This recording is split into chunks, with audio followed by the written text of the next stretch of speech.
Cette soirée va se dérouler en plusieurs parties. Nous allons nous présenter. Et puis, tu vas présenter l'empathie, plus une petite surprise avant. Ensuite, Nicole présentera la méthode RE, que l'on va expérimenter. Vous allez voir, ça va être très convivial. On va certainement ouvrir les fenêtres, parce qu'il va y avoir de l'émulation. Des exercices pour restaurer l'intime, vous voyez? Tout est très intime. Qu'est-ce que veut dire RE? On va le voir. C'est le suspense de la soirée. C'est tout le suspense de la soirée. Nous allons nous présenter. Nous allons nous présenter. Êtes-vous prêts? Je m'appelle Ingrid Delevaux, je suis formatrice en éducation sexuelle, sexologue, pour faire plus simple. Je suis praticienne certifiée RE, dont on va vous parler. Je consulte sur Montpellier et sur Saint-Afrique. Je travaille dans les écoles et je travaille énormément avec les couples, et en l'occurrence beaucoup, et avec beaucoup de satisfaction et de bonheur avec la méthode RE, dont on va vous parler. Comment remettre de l'empathie dans le lien qui fait qu'on s'aime le soir. Vous avez peut-être déjà vu aussi. Nicole Saradon, psychologue, psychothérapeute, conseil en ressources humaines, c'est-à-dire que je travaille aussi avec les entreprises. Je me suis formée à différents outils, mais c'est avec cet outil innommable, qui est appelé par des initiales, RE, que j'ai trouvé le plus de facilité à travailler avec les couples et en tout cas à propos de la relation. Dès qu'il s'agit de prendre en compte la relation, comment aider les personnes à être dans une relation plus fluide, plus ajustée exactement à ce que l'on veut au niveau de relation. Voilà. Et je travaille beaucoup avec les couples et tous les âges et toutes les conditions. Et ravie de travailler avec vous si nombreux ce soir. C'est plein d'espoir. En tout cas, moi je suis très honorée de pouvoir co-animer cette soirée avec Nicole. C'était, voilà, on a plein de projets toutes les deux, vous verrez, on vous en présentera. Et en tout cas, bon, voilà, c'est avec beaucoup de gratitude. Je travaille, hein, je suis encore élève. Curieux, je suis encore professeur. Et RE, Nicole, pour répondre. Oui. La méthode, c'est une méthode américaine qui s'intitule Relationship Enhancement. C'est un nom à peu près imprononçable en français et même en américain. Et ça veut dire, si on le traduit littéralement, embellissement de la relation, ou rehaussement de la relation, ou accélérateur de la relation. Voilà. Juste ça pour l'instant. Oui. Voilà. Nous allons continuer à nous présenter. Nous aimerions savoir, dans la salle, qui est en couple depuis moins d'1 an. Levez-vous. Ou levez la main. Levez la main. Voilà. En couple depuis moins d'1 an. 3, 4. Bravo. Bravo.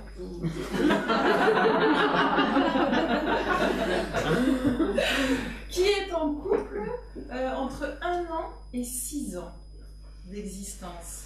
1, 2, 3, 4, 5, 6, 7, 8, 9, 10. Félicitations. Qui est en couple de combien de 6 à 20 ans? C'est nous. 1, 2, 3, 4, 5. 6, ça va, Nathalie? Ouais. On continue les congratulations. Qui est en couple entre 20 et 50 ans? Ça va être 6, 7, 8, 9, 10, 11, 12, 13, 14, 15, 16, 17. Bravo! Qui est en couple au-delà de 50 ans de mariage ou de vie commune? Ça va venir. Qui n'a pas été nommé? Qui n'a pas été nommé? Célibataire, non? Vous?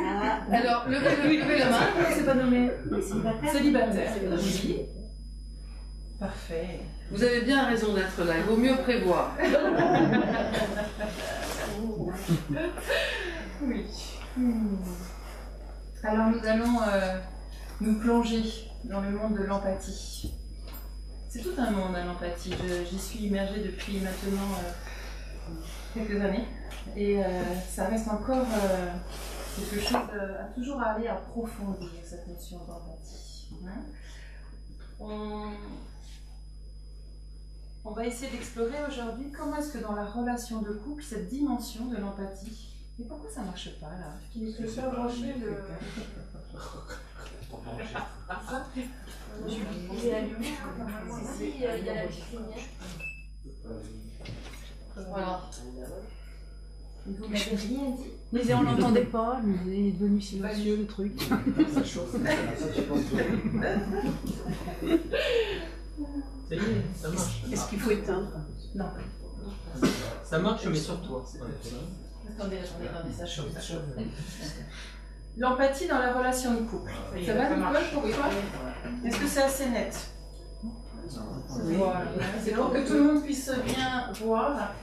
Et c'est effectivement un outil. C'est un outil. Que tout le monde le voit, ça va faire des livres. Ça va aller? On fait comme on peut. On fait comme on peut. Contre le poteau, là. Je vais me mettre contre le poteau. Charlotte, ça va aller pour toi? Oui, c'est bon. Mais toi, je peux mettre là, je gêne pas là. Regardez, je bouge pas. Désolée. Comment prendre soin du lien, de ce lien qui nous lie, du fait qu'on soit en couple? Comment est-ce qu'on va pouvoir y mettre cette notion de l'empathie? Alors, est-ce que vous savez que... Est-ce que vous avez entendu parler de l'épigénétique? Oh. Non. Vous savez que la génétique est une science qui étudie notre chaîne d'ADN, notre double chaîne d'ADN, qui, de par les gènes, se transmettent de génération en génération. C'est ok ça? D'accord? Donc c'est toute la théorie de l'évolutionnisme, c'est-à-dire qu'on a constaté que les gènes se transmettent de mère en fille, de père en fils, enfin, vous voyez, de génération en génération, les cheveux blonds, les grandes jambes, l'arthrose, et plein d'autres choses.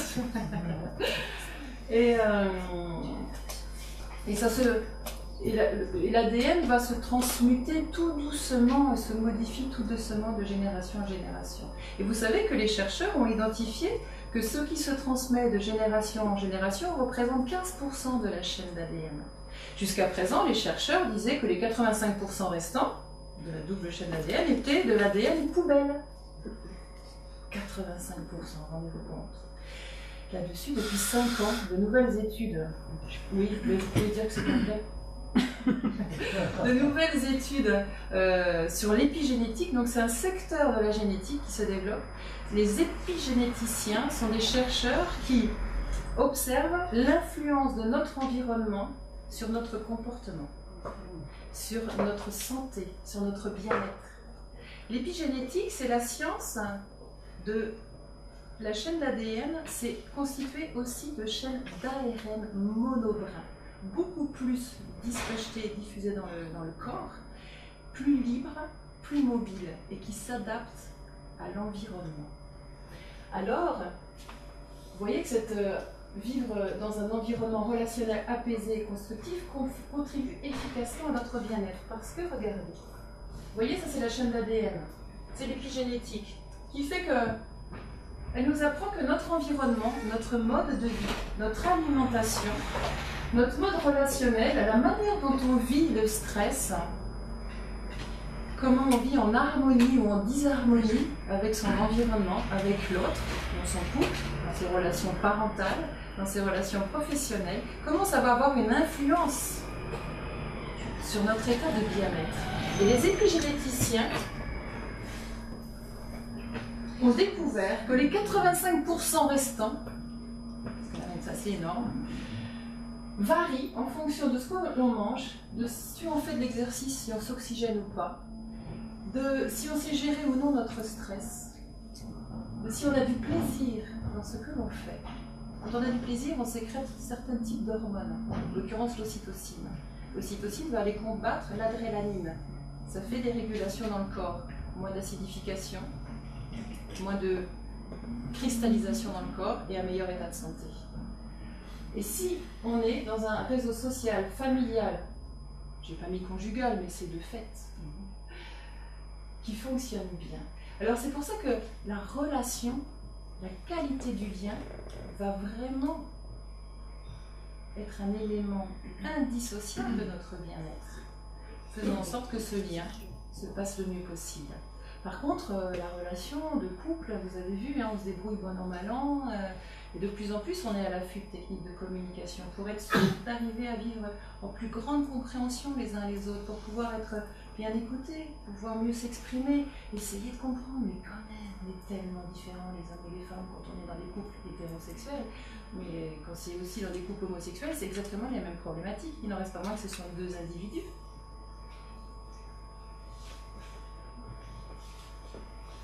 Alors peut-être que ce soir, on va se permettre de développer des capacités à l'empathie, parce que ça va considérablement améliorer notre relation aux autres, et donc ça va considérablement diminuer notre stress, ça va considérablement monter notre niveau de plaisir. Et vous allez voir que ça va vous permettre d'aller au-delà de 50 ans de vie commune, en bonne santé. C'est vrai que la méthode RE qu'on va vous présenter, c'est juste une première aparté en introduction, un petit apéritif. C'est vraiment une méthode qui permet de savoir s'écouter avec cette empathie, on va voir comment. De se parler en sentant que l'autre m'écoute. Pas mal. De pouvoir effectivement, grâce à cette boîte à outils, que l'un et l'autre va avoir, permettre de mieux résoudre les conflits. Ça ne veut pas dire que ça va résoudre forcément tous les conflits. En tout cas, ça va pouvoir permettre de les aborder de manière à ce que chacun soit respecté, entendu, écouté. Ça ne veut pas dire que ça va résoudre, on est bien d'accord.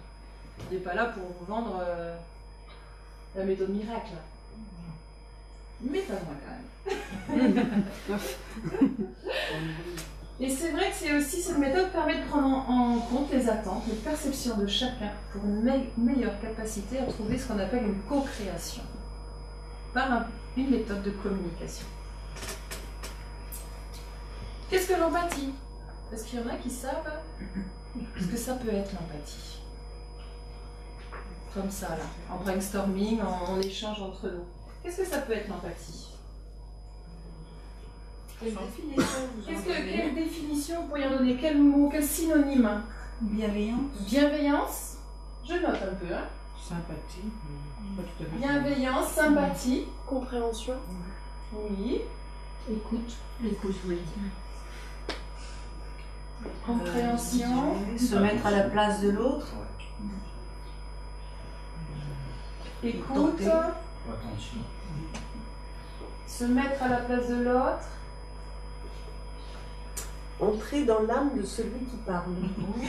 Ouh. Ça, c'est intrusif. Se mettre dans l'âme. Entrer dans l'âme. Rentrer dans l'âme, c'est plus ça. Je note, je note.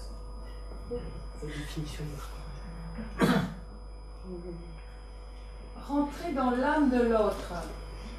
Si on y est autorisé. Est-ce qu'il y aurait d'autres synonymes, d'autres définitions? Symbiose. Symbiose. Ressentir l'autre. Ressentir l'autre. Reformuler. Reformuler. Échange, reformuler. Considérer. complicité. Complicité.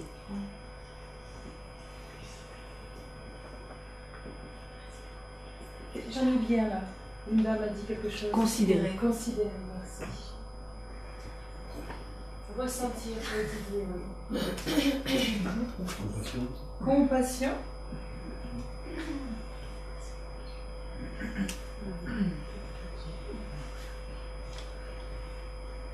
Attention, Attention, de l'attention. Je le mets par ici. Attention à quoi? Être attentif. Présence. Présence, être en présence. Ouh, déjà pas mal de choses. Est-ce que vous sentez que c'est quelque chose de clair en vous, cette notion d'empathie? Pas vraiment. Vous savez que cette notion d'empathie, elle est apparue au XVIIIe siècle. C'est un mot, un terme qui a été allemand en premier, Einfühlung. Je me mets dans le ressenti de l'autre. XVIIIe siècle. Quelque chose qui est apparu comme quelque chose de possible.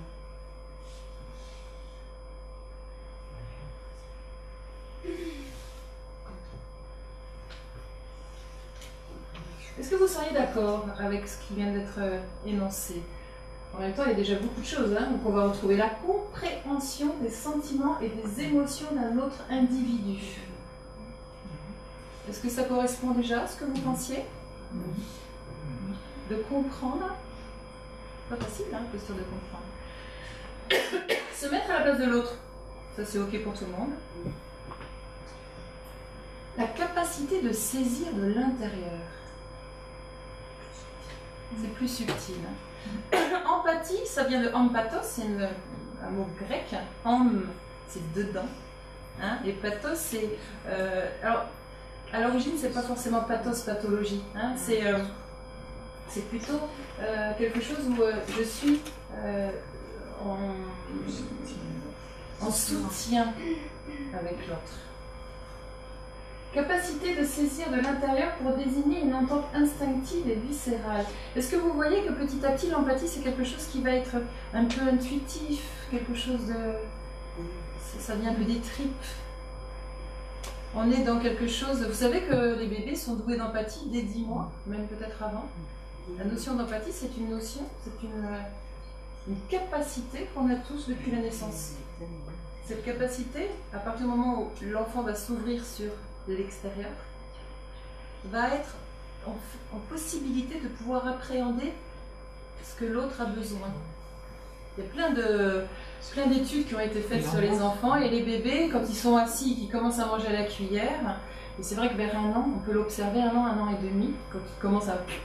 Et qu'un adulte à côté d'eux fait tomber la cuillère, spontanément l'enfant donne sa cuillère. C'est comme un réflexe dans les jeux. Et c'est une capacité à entrer en résonance avec autrui. On n'est pas loin de l'histoire de l'âme là.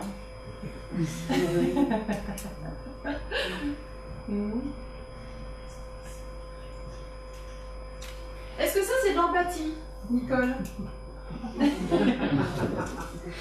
Non, I know exactly. Je sais exactement ce que vous ressentez. Est-ce que ça c'est de l'empathie? Non.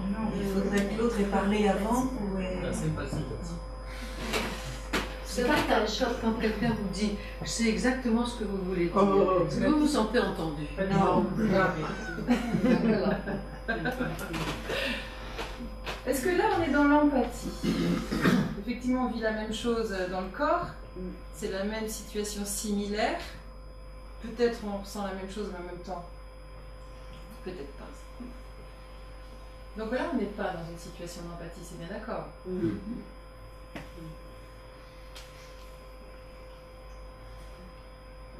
Mais cette empathie-là, vous avez vu? Et les mots sympathie sont sortis, et les mots compassion ont été aussi évoqués. La contagion émotionnelle aussi. L'amour altruiste, peut-être aussi, ça peut vous dire des choses. Mais tout ça, est-ce que c'est la même chose? La compassion que l'empathie? Non. Qu'est-ce que c'est la différence? Savoir garder sa propre place tout en comprenant l'autre. Savoir en laissant garder sa propre place. sa propre place. De garder cette distance. Voilà. Est-ce que c'est ça? La différence entre empathie et compassion?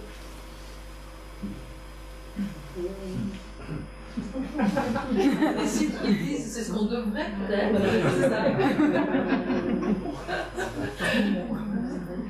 C'est un langage qui s'apprend. C'est c'est une capacité que l'on a et qui se développe, qui peut se développer. La dame et l'infirmière, alors on est dans quel type de relation? Comment vous voyez-vous? Si on résume un peu ce qu'on vient de dire là tous ensemble. La compassion. On est un peu sur la compassion. Oui. Après, elle est joyeuse, la dame, quand même. Oui, Hein? Elle est joyeuse, là. Et on sent que peut-être elle sort, peut-être elle va sortir le lendemain, peut-être elle a une bonne nouvelle. La sympathie. Ce serait de la sympathie. Hein? Vous pouvez dire plus de la sympathie. Parce qu'il y a une proximité, la distance n'est pas gardée. On sent vraiment qu'il y a... Et la jeune fille et cette femme, est-ce que c'est sa maman? En tout cas, qu'est-ce que ça peut représenter? C'est pas facile. Hein? Une écoute, en tout cas, une attitude d'écoute. Oui. C'est une forme d'empathie. Ça peut être une forme d'empathie. Une écoute, comme ça, un accueil. Oui. Hein? On sent une grande écoute. On sent cet endroit-là. C'est pas une distance, hein, en fait. C'est une énergie, c'est un champ qui se met en place entre les deux. Peut-être qu'on peut y voir de l'empathie, oui.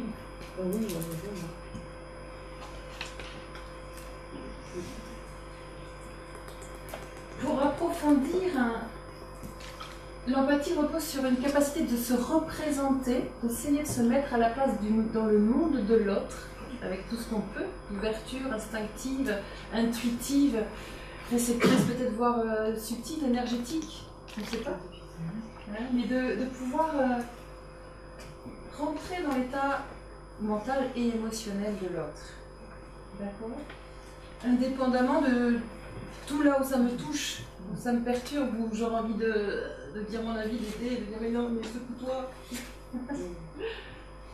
L'objet de l'empathie est bien la compréhension. Et c'est un mode de connaissance avec soi et avec l'autre. On va voir ça.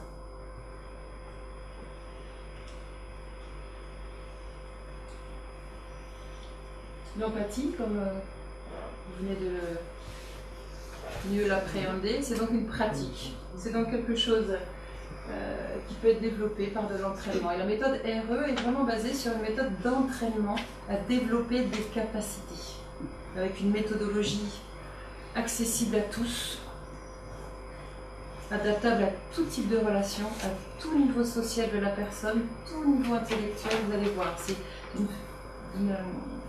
une interaction, d'une accessibilité assez fantastique.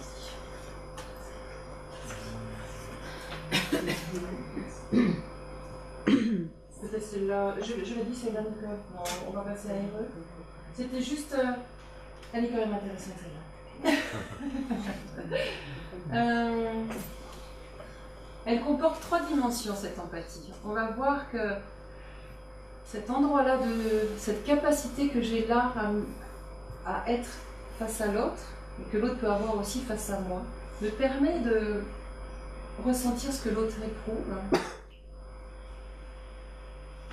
Comment l'autre peut penser avec ses perceptions du monde. Essayer de se mettre dans son monde, tout en restant à ma place. Que cette notion d'empathie, ça nous invite aussi à complètement renoncer à donner du jugement, du conseil, des a priori. Ça nous amène vraiment dans quelque chose d'une grande humilité dans la relation. Ça nous amène à vouloir vraiment renoncer à vouloir contrôler autrui, à donner son avis, à influencer, entre guillemets, avec conscience, ou voire inconscience. Et ça me permet de m'enrichir de l'autre, de son propre point de vue. C'est intéressant ça, parce que je suis en capacité de pouvoir écouter mon mari. Mais non, écoute, les chaussettes par terre là, c'est vachement pratique, pourquoi faudrait que je les mette dans le bac? J'essaye de me mettre dans son monde. Même pas.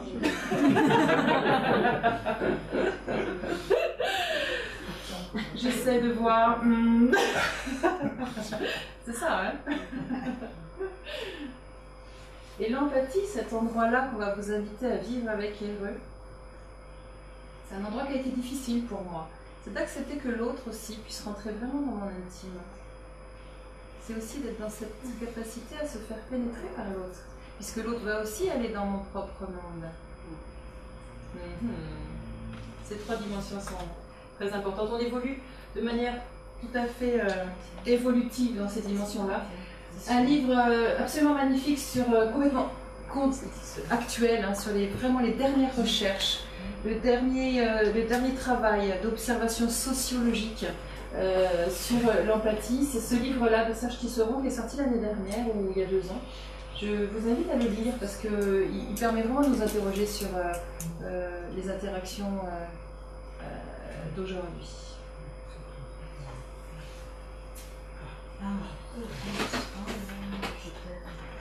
Alors, maintenant, nous allons commencer par déployer un petit peu ses ailes, vous ébrouer un tout petit peu. Est-ce que vous pouvez ouvrir la fenêtre pendant quelques secondes? Pendant juste quelques secondes. Vraiment pour aérer et changer l'air. Déployer un doigt de pied, voilà. C'est possible. On ne peut pas vous proposer d'aller faire pipi. Et c'est juste pouvoir bouger un instant.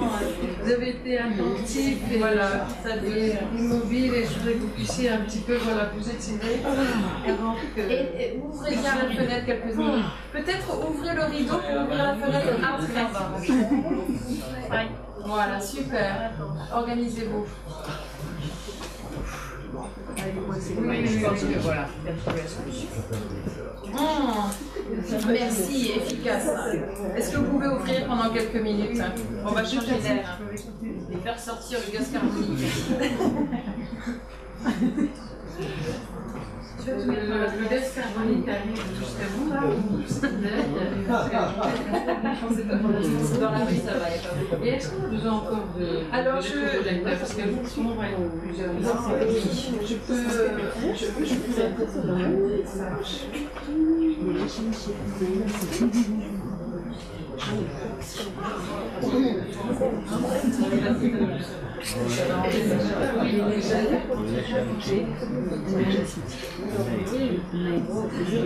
Ça va, vous avez assez bougé? Est-ce que c'est ok de bouger comme ça? C'est bien, hein?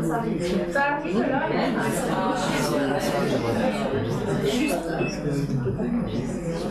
nous avons le chauffage central. Oui, c'est ça. Le gaz va se chauffer.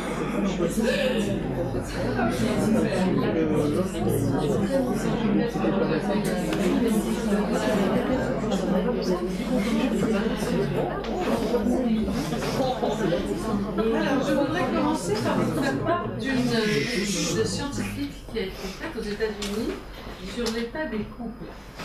Ils ont voulu savoir ce qu'était un couple qui marche bien, ce qu'était un couple qui ne marche pas bien.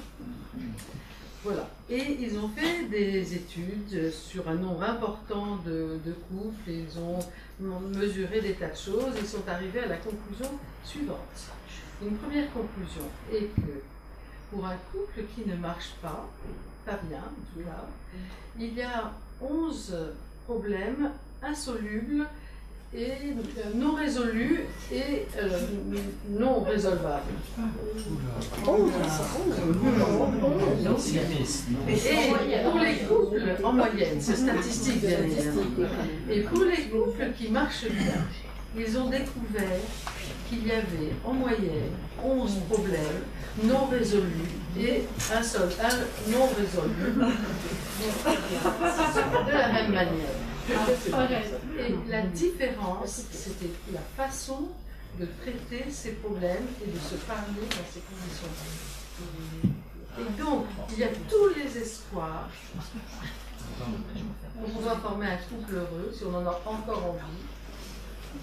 Et alors, l'étude scientifique ne dit pas comment faire, mais moi j'ai quelques idées, et c'est ça que je vais vous proposer.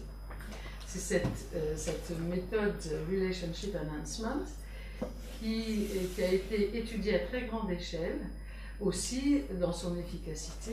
Et tenez-vous bien, il y a en ce moment aux États-Unis un État qui impose aux gens, pour se marier, pour avoir le certificat du maire, de faire au préalable une formation au mariage. Et RE fait partie des méthodes préconisées pour la préparation au mariage.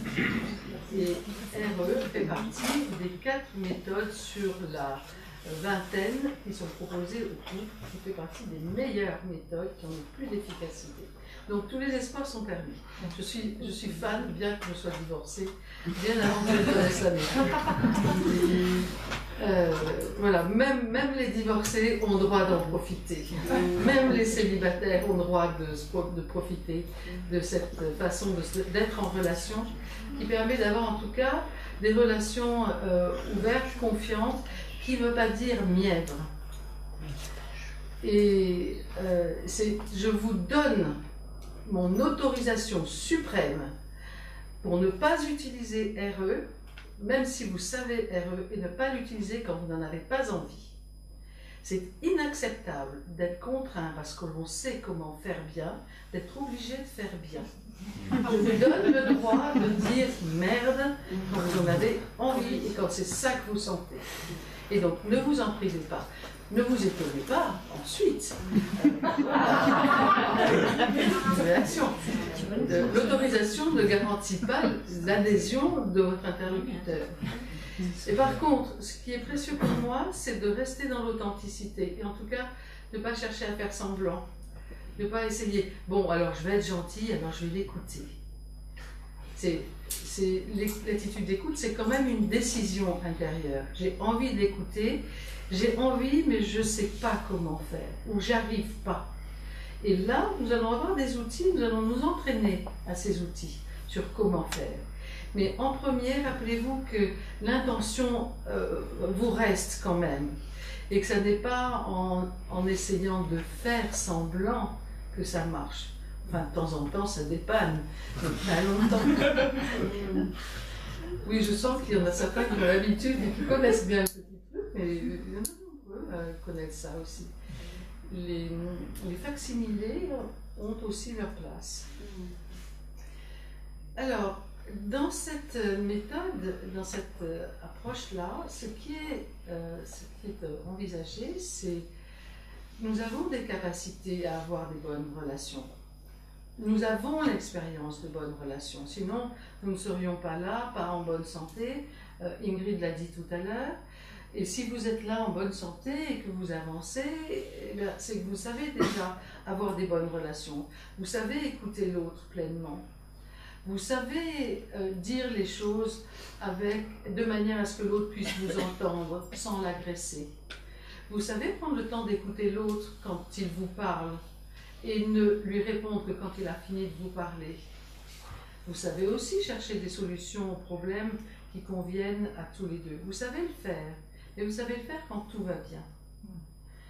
Et ce que nous allons avoir à faire, c'est apprendre à faire ces choses que vous savez déjà faire quand la situation est difficile, tendue, aigre, et que vous n'avez pas très envie d'écouter l'autre, de dire les choses en prenant soin de la façon de dire. Et vous savez qu'en commençant avec ça, ça y est, la guerre est enclenchée.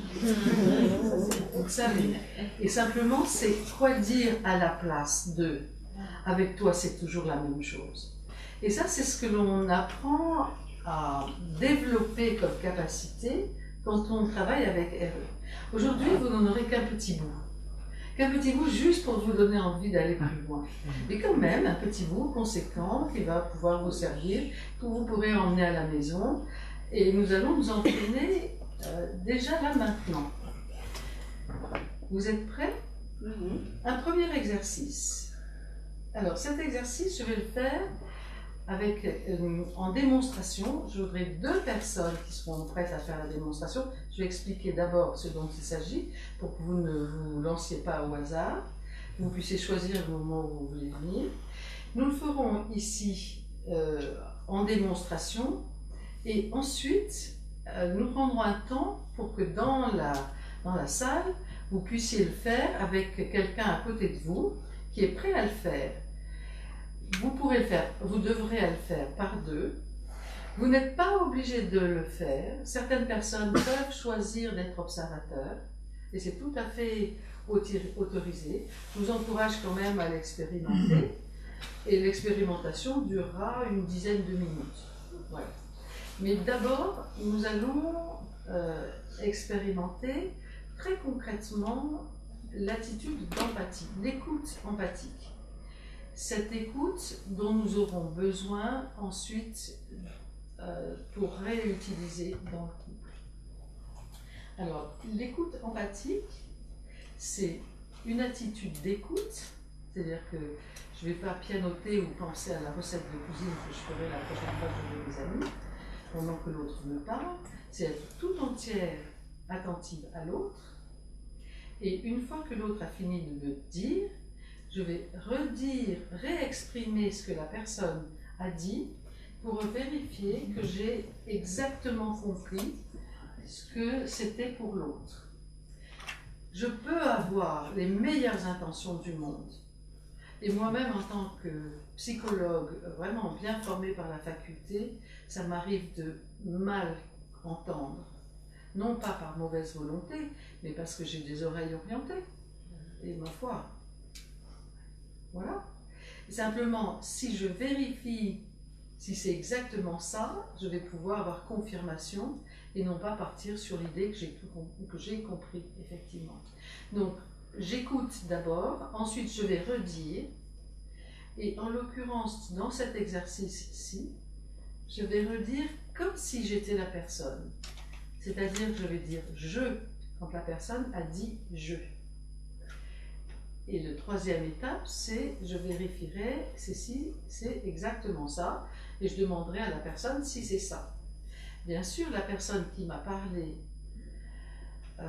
devra vérifier au fur et à mesure que je parle, ne pas attendre la fin pour m'interrompre si j'ai dit quelque chose qui n'est pas approprié, ou qui est faux, ou qui est décalé, ou si j'ai oublié quelque chose d'important. Donc elle m'interrompt au fur et à mesure que je parle, mais éventuellement, à la fin, je lui dirai j'aimerais savoir si c'est ça, et la personne me dira oui ou bien c'est à peu près ça.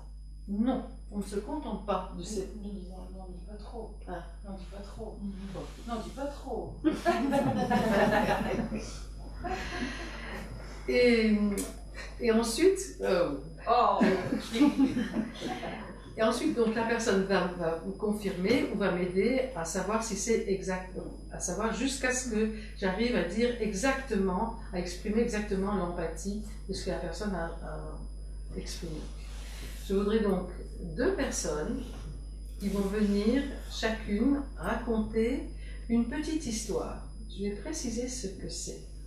Une petite histoire, c'est un événement, un petit événement qui n'a rien à voir avec les personnes d'ici, qui vous a touché, et qui vous garde encore des sentiments. Pas un truc dramatique, très difficile, non, un petit événement, heureux, malheureux, embêtant, triste, joyeux, peu importe, mais qui a des sentiments, et qui vous touche encore.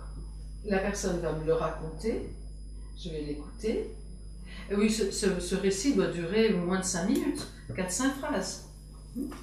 Et ensuite, je vais le redire et je vais vérifier si c'est exactement ça. La personne qui m'a raconté la petite histoire, après un débrief, va ensuite écouter l'autre personne qui est venue et qui va lui raconter une petite histoire. Voilà, donc ça sera ça la démonstration. Et ensuite, je vous demanderai, après le débriefing, je vous demanderai de faire ce même exercice entre vous, à 2, où l'un racontera une petite histoire à l'autre, qui exprimera l'empathie, et puis on fera à l'inverse. La personne qui a écouté racontera une petite histoire, la personne qui l'a écouté exprimera l'empathie, pour les personnes qui le désirent. Avant de commencer, je voudrais rappeler les règles de confidentialité. C'est-à-dire que, en dehors de cette salle-ci et de cette soirée-ci, vous ne ramenez pas la question, l'histoire que la personne a amenée en lui en parlant ou en en parlant à d'autres personnes qui ne sont pas là. De manière à ce que chacun puisse s'exprimer sans se dire tout Montpellier va être au courant de Ma petite histoire. ma petite histoire. Je voudrais savoir si vous êtes d'accord sur cette clause de confidentialité. Bien sûr. Oui. Alors, Alors maintenant, 2 volontaires. Est-ce qu'on peut en profiter pour réouvrir un peu la fenêtre?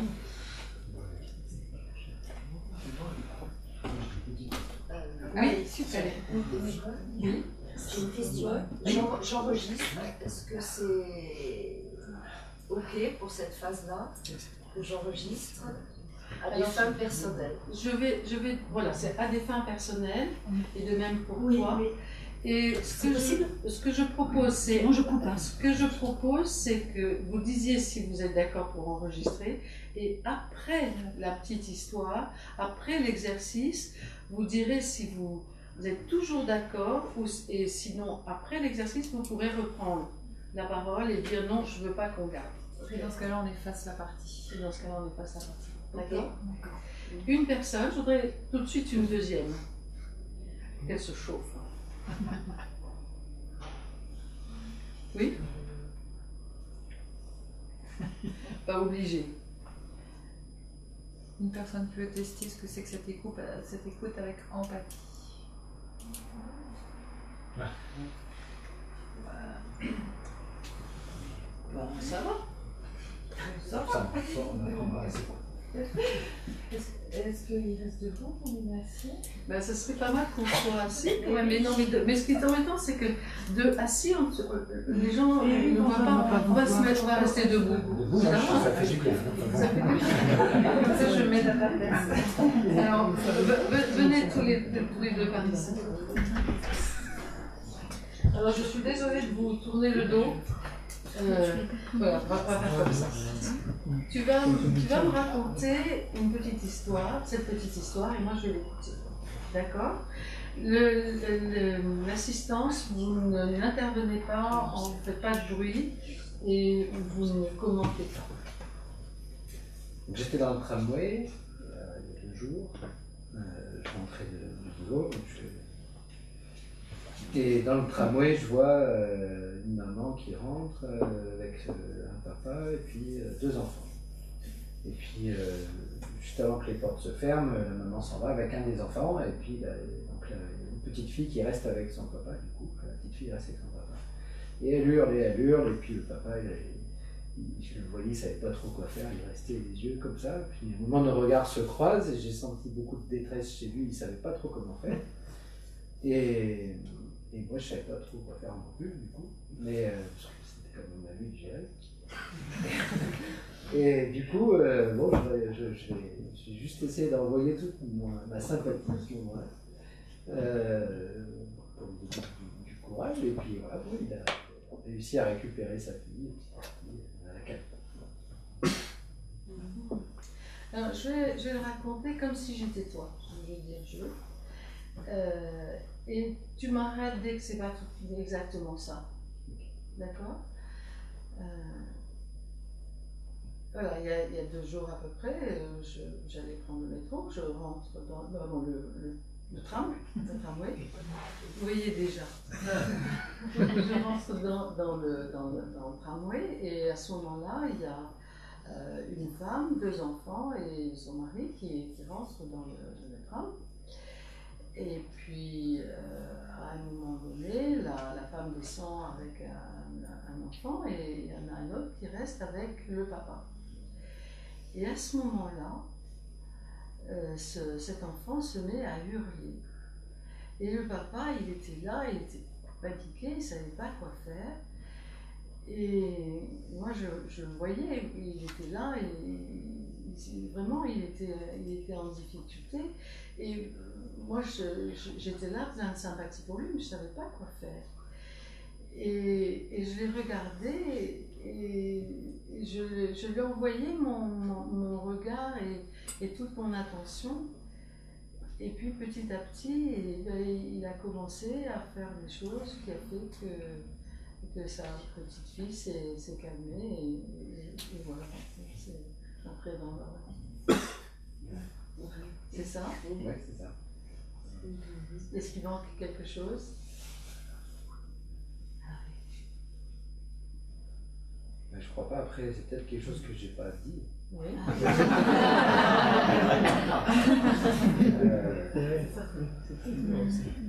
Je me rends compte. En fait, moi, je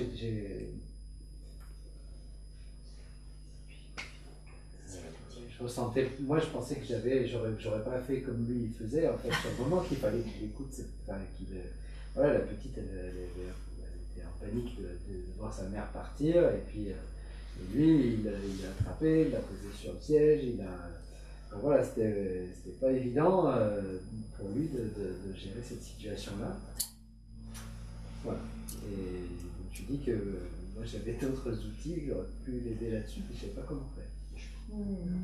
Et, en fait, je me rends compte qu'il y a des choses que j'ai pas dit là.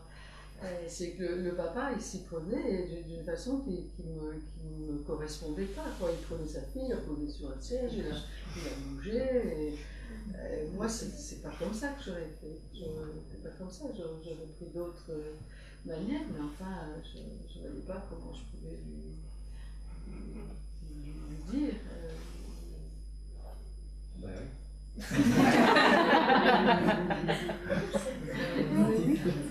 Et voilà, et je suis restée là avec ça. Ben oui, puis ça reste toujours d'ailleurs. En fait, je l'ai recroisé. J'ai recroisé une autre fois. Enfin voilà, c'est. Et alors?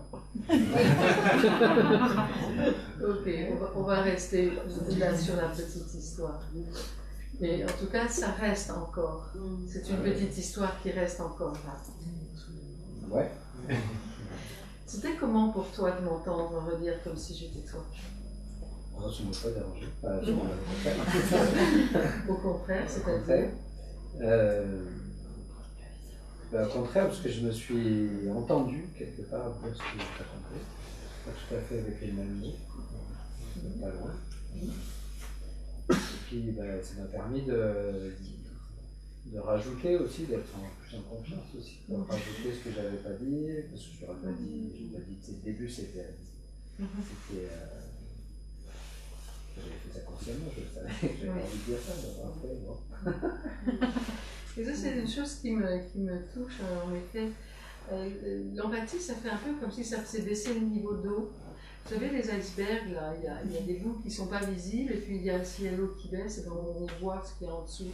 Et c'est comme si je parle, et si l'autre m'entend vraiment, il y a d'autres choses qui vont venir à la conscience, et je vais pouvoir en dire plus. Et c'est le plus souvent les choses qui sont fondamentales dans la communication qui vont réémerger et accéder à ma conscience. Tu n'étais pas conscient en racontant la petite histoire qu'il y avait des choses, tu ne l'as pas planqué exprès, tu l'as raconté comme ça venait. Tu as, en lisant, ça allait bien. Et quand nous parlons, c'est des choses qui arrivent que, écoutez, tout d'un coup, si je me sens vraiment entendue, je vais avoir d'autres choses à dire, je vais prendre conscience d'autres choses. Et l'impact de l'empathie est de permettre d'accéder au sous-jacent. Et Paul Valéry dit « Il n'y a d'accord véritable qu'entre les arrière-pensées ». Intérêt à y accéder.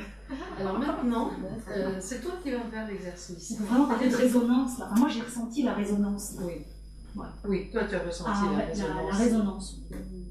Et j'étais en effet en résonance. Enfin, je me sentais en résonance. D'autres commentaires? Non. Alors, moi, j'ai un petit commentaire. Oui. Moi, j'ai été assez étonné de t'avoir entendu présenter les choses en disant nos regards se sont croisés et je lui ai envoyé tout ce que je pouvais comme sympathie dans mon regard, et que de ton côté, tu as omis cette partie-là, nos regards se sont croisés. Tu es passé directement à j'ai envoyé toute ma sympathie dans mon regard. Je n'ai même pas la sympathie. Mais pour moi, il manquait quelque chose dans la restitution, qui était le fait que les regards s'étaient croisés. Donc il y avait quelque chose qui venait de lui et quelque chose que je renvoyais. Oui, toi, tu as entendu des choses que moi, je n'ai pas redites. Et toi, tu disais? À ce moment-là, j'ai remarqué qu'il y avait effectivement, c'était pas de la sympathie que vous avez repris, c'était un autre terme. Oui. C'était pas le mot sympathie. C'était pas exactement voilà. Ça, moi aussi. Et pourtant, tu m'as pas repris. Non, ce n'est pas. ça n'a pas dérangé. D'accord. Et alors c'est là où la personne qui fait le critère à reprendre ou pas reprendre, c'est la personne qui a raconté l'histoire. Et c'est juste en même temps, il y a des choses que j'ai omises. Ce n'est pas un exercice de mémoire. Et ce n'est pas exactement les mêmes mots que j'ai pris. Et si ça comptait, si c'était essentiel pour lui, il aurait pu faire simplement une mimique, tu sais. Quand je parle et que je ne dis pas exactement les choses qu'il faut, la personne fait la tronche par un petit moment de satisfaction. Et je n'ai pas saisi de mimique. Je sentais qu'il manquait un peu quelque chose là, mais je ne me rappelais plus exactement ce que c'était. Ceci dit, cette histoire du regard, c'est vrai que c'était important. Oui, et oui, en même temps. Et moi, c'était dans la reformulation, je ne l'ai pas entendu, ça ne m'a pas marqué non plus. Et là, il y a des choses que l'on peut dire avec le regard. Ce que tu ne voyais pas, c'était l'intensité de nos regards. Il y avait quelque chose qui pouvait passer aussi en non-verbal, qui peut aussi... Oui, tu voulais dire? Et quel est l'intérêt d'utiliser le je quand on reformule? Parce qu'on pourrait très bien reformuler en disant tu as senti, si tu... on pourrait utiliser le tu, parce qu'après tout, c'est son histoire. Voilà. Oui, c'est tout à fait son histoire. Ouais. Et c'est une manière d'accepter de laisser complètement Nicole. Alors, elle ne se laisse pas faire, Nicole. Tu as vu, j'ai casé le métro au lieu de caser le tram. Ça ne va pas. Mais bon, j'ai pu le reprendre quand même. Mais c'est dans l'exercice, à un moment donné, dans certaines situations, accepter de parler en jeu permet d'accéder à un niveau d'empathie plus profond, plus intime, plus là. Voilà. Ce n'est pas quelque chose que tu peux utiliser au quotidien. Si tu es une personne qui vient te trouver en disant je suis bien embêtée, j'ai perdu mon boulot et je suis au chômage, et tu le regardes, tu dis je suis embêtée, j'ai perdu mon boulot. Ça va dire toi aussi, donc c'est... Donc il s'agit de prévenir quand vous utilisez l'empathie en disant je ne le faites pas comme ça. Ceci est un exercice. Alors maintenant, oui. Ça, on peut le faire dans le cadre d'un exercice. Hein. Oui. Dire je, donc on prévient la personne, ça, mais après, une fois qu'on a développé l'empathie, est-ce que ça peut venir comme ça, justement, sans réutiliser le je? Oui, oui. Nous utiliserons tout à l'heure un autre exercice avec l'empathie en disant tu ou vous. Nous avons deux étapes dans le travail sur l'empathie. Et dans la vie courante, vous pouvez l'utiliser aussi dans certaines situations, quand il y a quelque chose de complexe que vous voulez être sûr de capter chez l'autre, et pas que chez votre conjoint. Alors maintenant, c'est toi qui vas te... Moi, je suis juste à côté de toi, et toi, tu vas raconter ta petite histoire. Et toi, tu vas, dans un premier temps, l'écouter simplement.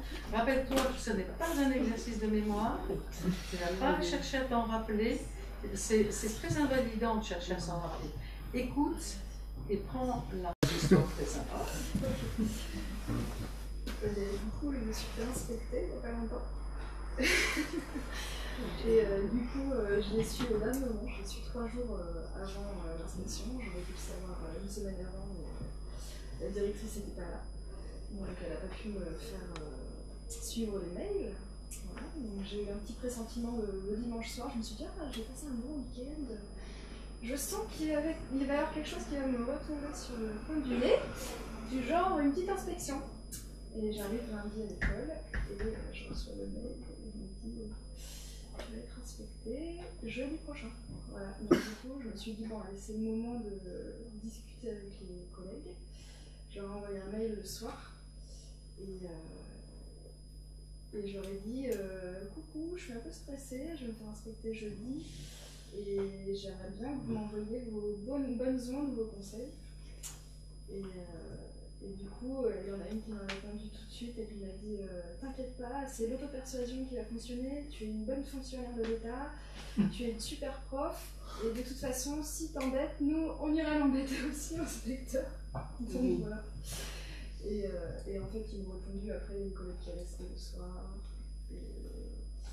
Il y a plein de collègues qui m'ont envoyé des mails, qui sont venus parler, et du coup, j'ai vu que j'avais pas d'équipe. Très bien, déjà tu l'as écouté tranquillement, voilà. Enfin, tranquillement, je ne sais pas, mais enfin, posément. C'est évident, c'est ce qu'on a fait. Et donc ça va. Et maintenant, tu vas lui redire, ne t'inquiète pas, si tu fais une erreur, elle te reprend. Hein, et tu n'es pas obligé de faire juste du premier coup. Donc je me suis fait inspecter, c'était une surprise en fait, la directrice étant pas là, j'ai pas eu les mails. Donc c'est juste suite à un bon week-end que j'ai passé, je me suis dit il y a quelque chose qui va m'arriver cette semaine, c'est pas possible. Donc effectivement je suis arrivé lundi matin et j'ai vu un mail comme quoi j'allais être inspecté 3 jours après, alors que ça aurait dû être une semaine avant. Et donc j'ai eu, ça m'a fait stresser quoi, j'ai ressenti beaucoup de stress et j'ai appelé, j'ai envoyé un mail à toute l'équipe et j'ai eu tout de suite une réponse d'une collègue qui m'a dit ouais on va travailler avec le taux de persuasion, t'es une bonne fonctionnaire de l'État, tu fais bien ton boulot, voilà, donc grâce à ça. Puis après, il y a eu le soutien de tous mes autres collègues, et donc grâce à ça, j'ai été. Je peux dire oui. Par rapport à l'inspecteur, ce qu'elle a dit sur l'inspecteur. Et oui, et donc, parce qu'elle m'a dit aussi que si l'inspecteur venait m'embêter, nous on irait l'embêter après. Donc, j'ai ressenti beaucoup de soutien de toute mon équipe et ça m'a fait du bien. Non, lui, s'il manque quelque chose. Il manque quelque chose. Je sais pas si j'en ai parlé ou pas en fait. Vous voyez, il y a une collègue qui est restée avec moi le soir. Ah, oui, donc il y a une collègue qui est restée avec moi le soir pour m'aider à préparer. Moi, j'ai pas fini. Si. Oui. Ouais. Je crois que c'est bon. Oui. Donc, et là, c'est ça. C'est ça. Ouais, c'est ça. C'était comment pour toi de l'entendre raconter? Non, j'essayais de voir s'il y avait tous les éléments importants en fait. Oui. Parce que je sais ce qui est important dans ce qui s'est passé. Oui. Je sais pas. Et pour toi, c'était comment? Et ben, moi, ça m'a placé dans. J'ai trouvé une énergie assez positive et dynamique, du coup, ce que j'ai ressenti. Alors, bon, au début, j'étais dans ton stress que tu as pu vivre. À ce moment-là, je me suis dit, purée, effectivement, 3 jours avant, en plus, on travaille pareil. J'imagine bien. Mais bon, ça a été. Voilà, et puis après, comme tout le soutien de l'équipe, là, j'ai senti une belle bouffée d'énergie et je me suis senti bien aussi. Voilà. Je ne sais pas si toi tu ressentais ça aussi, mais voilà. Parce que ce soutien, il est véritable, quoi, derrière. Tu l'as ressenti comme véritable. Voilà. Très bien, merci bien. Tout à l'heure, quand on fera l'exercice, tu leur raconteras une petite histoire et toi, tu exprimeras l'empathie. D'accord. Alors maintenant, ce que je voudrais, c'est que vous puissiez faire ça entre vous, organisez-vous par 2. Je rappelle que l'exercice n'est pas obligatoire, mais je vous y encourage vivement. Vous pouvez vous trouver à côté de quelqu'un que vous ne connaissez pas et qui vit des choses très très différentes de ce que vous vivez, mais l'empathie, ça permet justement ça, de se mettre au contact d'expériences hautement improbable pour nous-mêmes. L'empathie entre hommes et femmes, ça existe. Et pourtant, c'est hautement improbable qu'un homme devienne une femme ou qu'une femme devienne un homme. En tout cas, ce n'est pas l'empathie qui le fera. Et pourtant, à certains moments, l'empathie avec quelqu'un d'autre de très différent de moi, je peux le faire et du coup, je peux m'approcher de l'autre. Donc, je voudrais que vous preniez chacun une petite histoire. Je vous laisse une petite minute en suspens pour une petite histoire que vous puissiez raconter à quelqu'un. Et ensuite,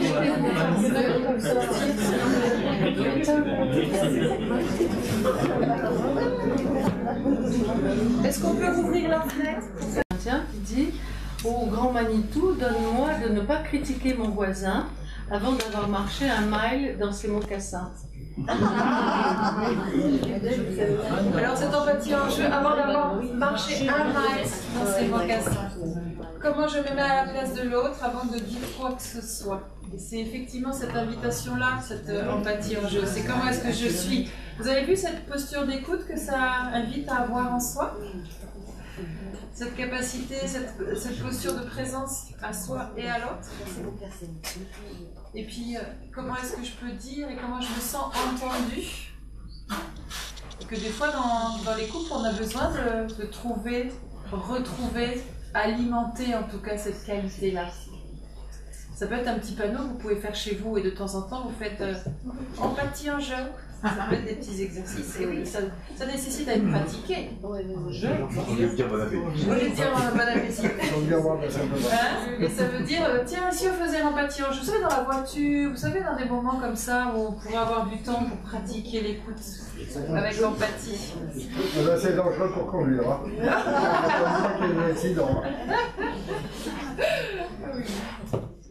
Est-ce qu'il y a d'autres... C'est bon, vous avez fini? Oui. Donc, une invitation à ce que vous puissiez le faire de temps en temps.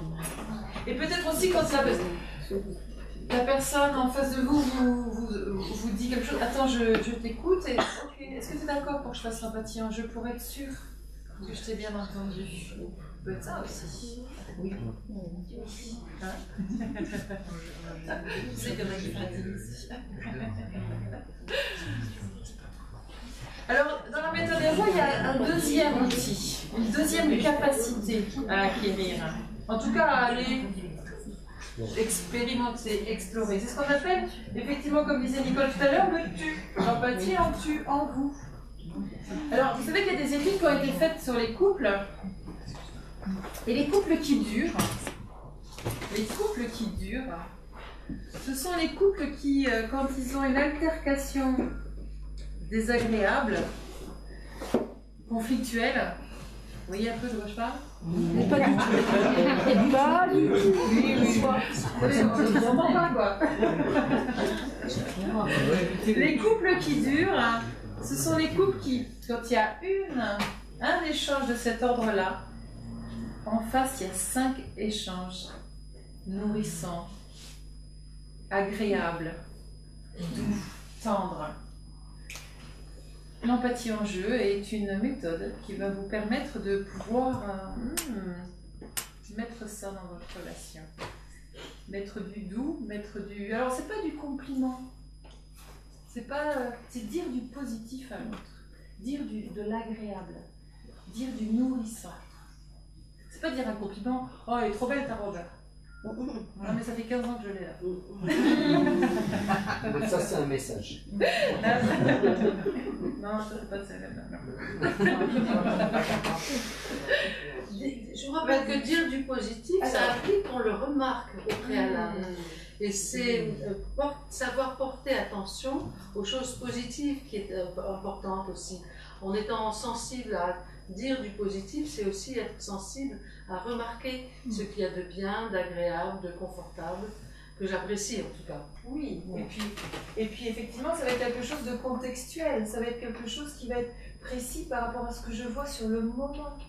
Quand tu mets ta main comme ça, là, ça te fait une profondeur de regard. Là, et non, justement, comment ça? On ne dit pas merci quand on reçoit des choses positives. Une manière de se Vous pouvez parler un peu plus fort parce que oui, je suis mal entendant. Merci. Dire du positif, c'est effectivement, c'est comme vient de dire Nicole, c'est sur un moment, c'est par rapport à une posture, quelque chose, un mot, un mouvement, une attitude, quelque chose qui vient d'être dit, qui me touche. Et je vais être précise, je vais le contextualiser. Je vais pouvoir permettre de vraiment toucher l'autre. Et l'invitation, c'est quand on reçoit du positif de l'autre. On ne dit pas merci. Hein. Non. Ah bon, on dit pas merci. Ah non, on dit pas merci. Pourquoi on dit pas merci? Ah, on dit pas merci, on dit encore. Exactement. Non, on dit pas merci. C'est pas facile de recevoir un compliment, c'est vrai. Je me rappelle que dire merci, chez les latins, c'était dire stop, ça suffit, arrêtez. Ah bon? Hein? Oui. Demander merci, c'est demander grâce, demander pitié, que la torture arrête. Et c'est assez curieux, que ce mot-là devienne celui que l'on dit quand on reçoit quelque chose de gentil et d'agréable. Et vous vous rappelez ce sens-là, ce double sens du mot merci. Oui, oui, au Moyen-Âge, merci, ça voulait dire pitié. Voilà, exactement. Ce qui est demandé en disant pas dire merci, c'est prendre le temps de l'accueillir, de le garder et non pas de le renvoyer. Merci toi aussi. C'est rien, il n'y a pas de quoi. Il y a à Toulouse où on dit avec plaisir. Donc, c'est agréable, tu as fait ceci, et les Toulousains ils disent avec plaisir. Et ça, c'est chouette. Et quand on dit oh, c'est rien, c'est normal. Voilà, c'est normal. C'est vraiment une manière de rejeter. Et comment vous vous sentez quand vous dites quelque chose comme ça? Parce que c'est quelque chose qui est profond, enfin, c'est quelque chose de sincère, c'est quelque chose qui vous anime. Et que l'autre en face, ouais, merci. Ah non, de toute façon, je l'ai acheté au puce à 2 €. Oui. Comment ça fait quand on a ça en retour? Est-ce qu'on s'est senti entendu dans ce qu'on vient de dire, de sincère et de profond? Non. En même temps, on sent que l'autre a du mal à entendre et c'est difficile de prendre. C'est difficile. Hein? Allez, on va y aller. Allez, on y va. Alors, l'exercice va être de dire quelque chose de positif à quelqu'un d'autre. Vous allez le faire en couple, mais je vais d'abord au préalable faire la démonstration comme tout à l'heure, j'ai fait avec 2 personnes. Dire du positif, je vais vous donner quelques consignes sur la façon de dire du positif pour qu'il soit accepté. Si je dis à quelqu'un, tu es sympa, c'est agréable, je peux le prendre. On ne mange pas de pain. Et puis, je suis sympa, ouais, mais enfin, on va chercher comme des fois. Non, je ne suis pas sympa. Et donc, mon positif est trié, est à moitié pris. Et moi, si je veux que mon positif soit pleinement pris, j'ai intérêt à dire, hier tu as fait ça, et j'ai trouvé ça très sympa. Et ça, la personne peut le prendre dans son entier. Elle peut trouver ça pas grand-chose pour elle, c'est pas grave, ça reste très sympa à mes yeux. Elle peut trouver ça n'importe quoi, mais n'empêche que à mes yeux, c'est très sympa. Et ça, elle ne peut pas le démonter. D'accord ? Et il nous faut des stratagèmes pour que notre positif soit accepté, car nous apprenons très tôt à ne pas recevoir du positif, à ne pas donner du positif. Donc les parents disent ne lui dites pas trop qu'il est intelligent, qu'il est joli, etc. Vous pourrez croire que je sais quoi, etc. Quand on dit nos bulletins scolaires sont très très encourageants à ne pas dire du positif, à ne pas recevoir du positif, hein, quand on dit peut me faire, ou doit poursuivre ses efforts, ou fait des efforts pour se rapprocher du radiateur. Ah ouais, ça c'est vrai, je fais ça. Il y a encore des livres qui paraissent là-dessus, en tout cas. Donc nous sommes habitués à ne pas accepter le positif facilement. Si un homme dans la rue dit à une femme que vous êtes belle, il va y avoir du flou dans l'air. Et n'empêche que ça peut être ça qu'il pense ou qu'il ressent. Et comment dire les choses spontanément de manière à ce que ça ne crée pas une histoire qui dépasse le sentiment. En tout cas, au travail, ça peut créer des ennuis. Oui. Surtout si on fait 3 fois. Surtout si on fait 3 fois. C'est du harcèlement. C'est bien du harcèlement. Donc là, je voudrais que vous disiez du positif en partant de quelque chose de précis, concret, tangible, en tout cas aussi tangible que possible, et que vous disiez ce que ça vous fait, hein, à vous, pas en général, que vous parliez personnellement. Que vous le disiez sans mettre des restrictions. Vous savez, c'est sympa, tu as fait la vaisselle ce soir. Si seulement tu pouvais le faire plus souvent. Ça casse tout. Donc quelque chose de positif s'en est, et la personne qui reçoit le positif doit le recevoir pleinement, au niveau d'intensité émis, sans dire, sans minimiser et surtout sans déprécier, sans dire non mais c'est rien, tu l'aurais fait toi si tu avais été à ma place. Vous voyez ce genre de petites remarques, ou oh mais je l'ai acheté en solde, ou des trucs de dévalorisation. D'accord? Alors je voudrais deux personnes. Nous allons le faire là en live ici, et puis ensuite je voudrais que vous le fassiez à nouveau par jeu. Deux volontaires. Deux volontaires pour. Alors, le premier volontaire devra me dire quelque chose de positif et j'exprimerai l'empathie. Et ensuite, cette personne-là, il y a quelqu'un qui viendra et qui lui dira quelque chose de positif et il devra ou elle devra en exprimer l'empathie. Donc, une personne qui est prête à me dire quelque chose de positif.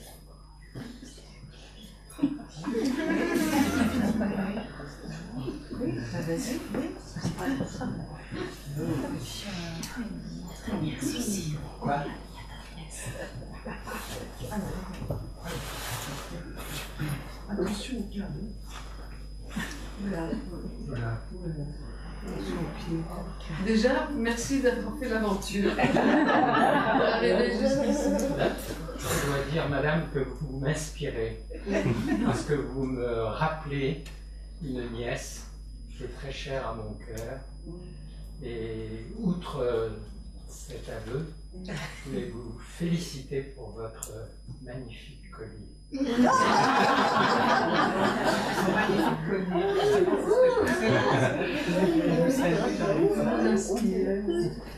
vous inspire, je vous rappelle une nièce qui vous est très chère. Et en plus, vous aimez beaucoup mon collier. Ça? Voilà. Merci. C'est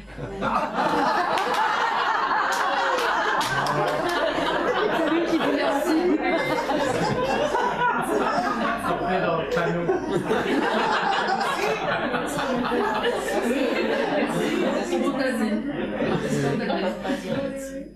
C'est très touchant pour moi d'entendre ça et de recevoir votre... Et je bénis cet exercice. Je n'ai jamais eu ça. Et je trouve ça extrêmement touchant. C'est très touchant pour moi de recevoir. Et je veux savoir pour vous, c'était comment de me dire ça? Ah bah, très, très agréable. Voilà. Alors, quelqu'un qui vient de dire quelque chose de positif à votre prénom, c'est Hubert. Ah, Hubert. Ça peut être quelqu'un qui ne le connaît pas du tout, comme quelqu'un qui le connaît très bien. Qui veut venir?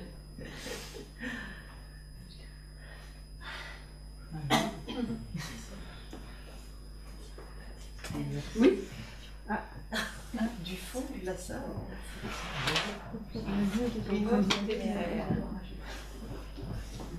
C'est vrai qu'en consultation, cette séance-là est toujours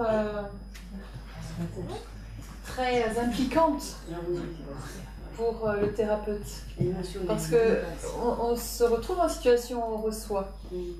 Et oui, voilà, il y a des fois où c'est très touchant, ça peut aller toucher des endroits aussi inattendus de soi. Et en même temps, c'est savoureux parce que ça permet de donner à vivre, à faire vivre le fait dire et de recevoir du positif. C'est vrai que c'est une belle séance, moi je l'adore celle-là.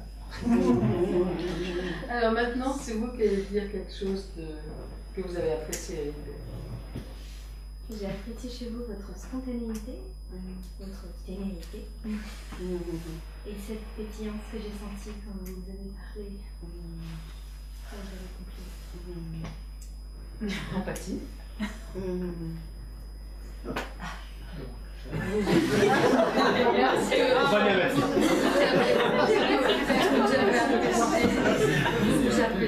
Vous appréciez de moi. Ce que vous appréciez, c'est. Et vous dites ce que je viens de dire. Voilà. Donc j'ai apprécié chez vous. Non, c'est vous avez apprécié de moi. Vous avez apprécié de moi ma spontanéité, la témérité et puis la pétillance avec laquelle vous êtes adressé à... Je me suis adressé. Bon, je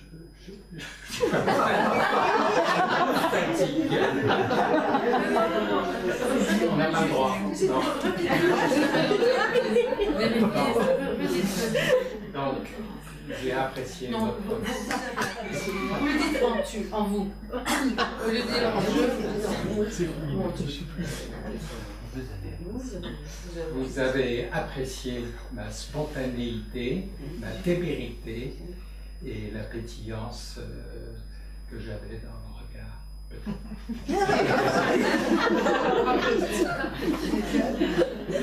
C'est pas facile. C'était comment d'exprimer l'empathie? C'était agréable, un peu acrobatique parce que j'avais peur de zapper les trois quarts des choses. Et en même temps, j'ai été touché par le témoignage de votre prénom. Alexis. Et pour vous, Alexis, c'était comment de dire ça? Simple, spontané. Voilà, je me suis jetée. Ça fait du bien. Alors, vous allez maintenant, merci tous les deux, vous allez maintenant le faire en exercice par deux. Ne craignez pas de vous tromper. Si vous vous trompez, l'autre vous aide, l'autre souffle. La compréhension est une affaire de coopération. Ce n'est pas une interrogation orale. Vous n'avez pas à savoir les choses, c'est l'autre qui vous aide. Il l'aide éventuellement en le disant d'une autre manière pour que vous puissiez entendre. Et donc, allez-y, vous vous mettez par deux à nouveau et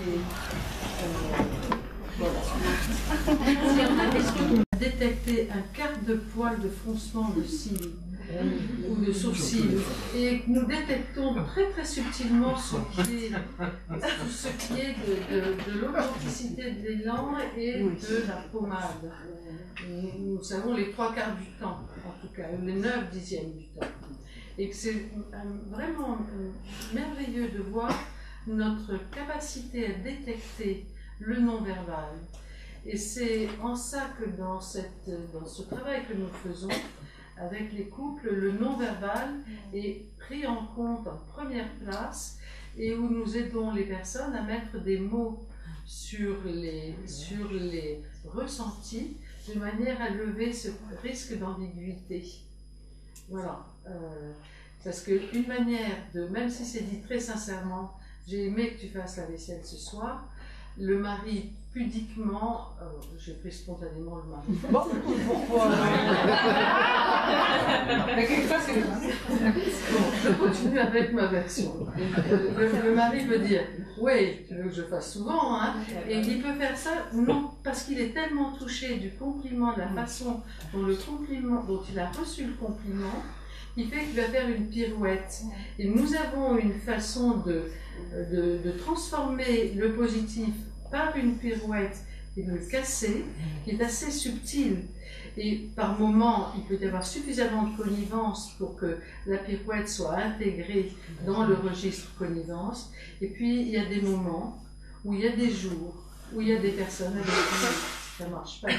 Donc, si nous voulons assurer le positif, nous avons intérêt à jouer La deuxième observation qu'on avait, en fait, c'est que le compliment il portait uniquement quand on disait, par exemple, je suis fier de toi parce que tu as fait ceci ou cela. C'est uniquement parce qu'elle avait dit je suis fier de toi que le compliment a porté. S'il n'y a pas la dimension de parler au jeu et de son émotion. Oui, voilà. C'est pas juste en soi d'avoir fait quelque chose, c'est l'effet que ça m'a fait qui compte. Voilà. C'est ça. Voilà, oui, tout à fait. C'est l'effet que ça me fait, c'est en quoi ça me touche ou comment ça me touche qui compte et qui est l'important. C'est pas tu as fait ceci qui est important, c'est quand tu as fait ceci, voilà ce que j'ai ressenti. Nous allons nous arrêter là sur les exercices. Il y en a quelques autres absolument délicieux à faire. Et il faudra revenir. Ou venir à des stages. Ou venir à des consultations. Ou venir effectivement à des choses que Nicole propose à Marseille, bientôt à Paris. À Toulouse parfois. Et où vous voulez. Où vous voulez. Même dans la campagne. Même à Saint-Afrique, là où moi j'en anime. Même s'il n'y a pas de métro, Nicole, tu veux dire? Même s'il n'y a pas de métro.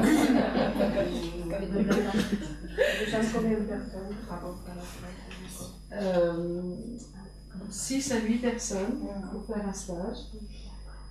C'est une chose qui est tout à fait possible et ça peut être en week-end, ça peut être en semaine. C'est juste une question de disponibilité de planning. Et aussi, vous pouvez venir expérimenter ces outils-là plus approfondis, adaptés à votre histoire de couple, à une proposition qu'on a mis en place toutes les deux, qui s'appelle Escapade au pays du couple. C'est un week-end dans la vallée de la Buège, fin avril, où on invite 6 couples à venir s'immerger dans ce monde de la communication et de la relation avec empathie, et avec aussi l'approche sur la dimension de l'écoute, de l'empathie dans la relation amoureuse et la complicité sexuelle et érotique. On essaye d'aborder en fait le couple sur, voilà, qui de la poule et de l'œuf fait que le conflit commence. Est-ce que c'est par un souci de communication qui fait qu'après on se met des distances et on n'a plus envie d'être dans la tendresse et l'attention à l'autre, ou est-ce que c'est parce que dans l'activité, dans le rapprochement, dans les désirs, dans les troubles de pouvoir exprimer, d'avoir envie de faire l'amour ou pas, et que ça se passe pas bien parce qu'on n'y connaît rien dans la sexualité, vous savez qu'on n'y connaît rien dans la sexualité, qui fait qu'on va commencer à avoir des aigreurs, des sources d'interrogation, des reproches à l'autre, qui fait que dans la communication, on va commencer à mettre une distance. C'est vrai que dans nos thérapies alternatives, on se retrouve, soit on prend d'un côté, soit on prend de l'autre. En général, quand on déroule la bobine, on arrive toujours à ces deux dimensions-là dans la relation de couple. Et c'est vrai que c'est une proposition de week-end centrée sur le couple, puisque les couples vont alternativement nous voir en consultation toutes les deux, et avec des propositions, des jeux à faire en couple. Il ne s'agit pas de faire un travail de groupe. Il y a des temps où c'est un travail en groupe et il y a des temps où c'est un travail en couple. Oui. Voilà. Et beaucoup de plaisir, parce que le repas du soir, c'est de la haute gastronomie, parce que c'est dans la vallée de la Buège et qu'il y a des randonnées magnifiques à faire. Je vous recommande le lieu. Ah, c'est magnifique. Hein, c'est un endroit absolument magnifique. Un accueil de très très haut de gamme, et dans le week-end vous programmez, c'est prévu dans le week-end, un accès en couple à l'espace spa, bulle, hammam, sauna. Donc voilà, c'est une belle proposition. En tout cas, c'est un temps à s'offrir pour continuer l'aventure. Continuer l'aventure à deux. Voilà, donc il reste quelques places. Prenez les docs sur la table en sortant. On vous a laissé une feuille de papier aussi. Si vous souhaitez avoir les informations sur nos stages, nos pratiques, nos conférences, ce que l'on va pouvoir proposer. N'hésitez pas à remettre, peut-être vous l'avez donné à Valérie tout à l'heure, mais à remettre votre adresse sur le papier en sortant. Et là, nous sommes tout à fait à votre écoute pour pouvoir répondre, partager vos questions, réflexions. Quelques minutes, en particulier si vous avez des commentaires que vous voulez partager ou des questions que vous voulez amener, nous allons prendre quelques minutes pour cela, avant de s'arrêter. J'ai une question qui n'est pas un commentaire, c'est il y a eu un certain nombre de gens qui n'ont pas pu venir. Est-ce qu'il y aura d'autres propositions que celle-là? Oui, en voyant le succès, c'est un vrai plaisir de vous voir tous comme ça, nombreux, entassés, que vous ayez accès dans des conditions comme ça. Et c'est un vrai plaisir, et c'est un plaisir de partager avec vous. Ça va être édité. Nicole fait de toute façon toujours des transits parmi les habitants. Marseille, mon camp de base est Marseille. Oui. Voilà. Mon lit à moi est à Marseille. Moi, j'aurais bien voulu des précisions sur la thérapie psychocorporelle et aussi sur la psychologie biodynamique. Alors, nous ne sommes pas là pour présenter la maison vive. Hein. Nous sommes, ah, pardon, je croyais que c'était vous. C'est nos concurrents, ça. Mais ils ont c'est des collègues. Vous pouvez vous situer par rapport à eux. Non. Ici, nous sommes accueillis par la maison vive, qui est un endroit ouvert depuis un an et demi, je crois. Qui effectivement, vous pouvez prendre des documents, on va vous les mettre sur la table en sortant. Vous avez un ensemble de thérapies proposées ici avec un ensemble de thérapeutes. Et c'est un endroit où vous avez, voilà, vous pouvez venir faire un travail personnel en fonction des spécificités de chacun. Nous sommes accueillis ici dans cette maison qui met à disposition cette salle à des personnes qui souhaitent diffuser des choses dans l'âme aussi de ce lieu. Voilà. Je vous dirais quand même que la psychologie biodynamique, c'est tout un courant de travail. Il travaille beaucoup avec les émotions et avec l'expression des émotions. Il est très centré sur l'expression des émotions.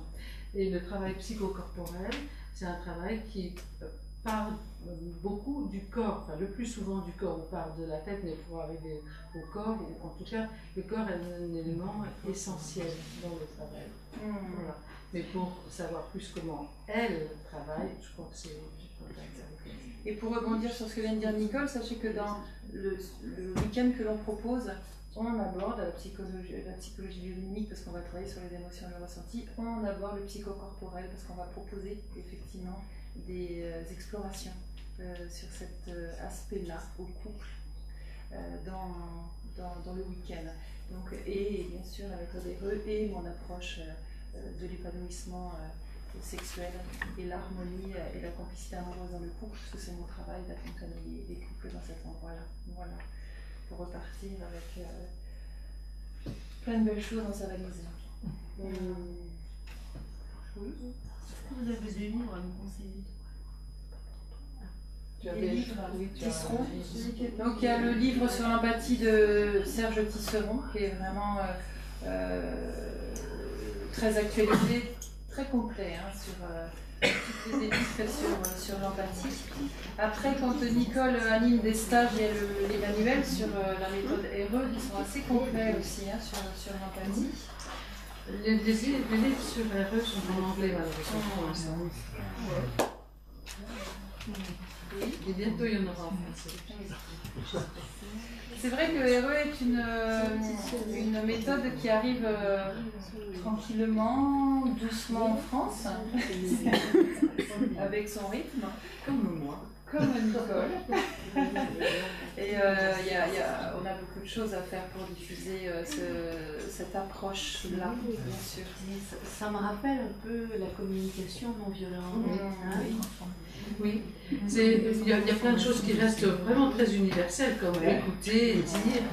Il y a quelque chose d'assez étonnant, autant que je puisse le voir, parce que je connais quand même mieux RE que la CND, mais je connais quand même suffisamment la CND pour dire ce que j'annonce.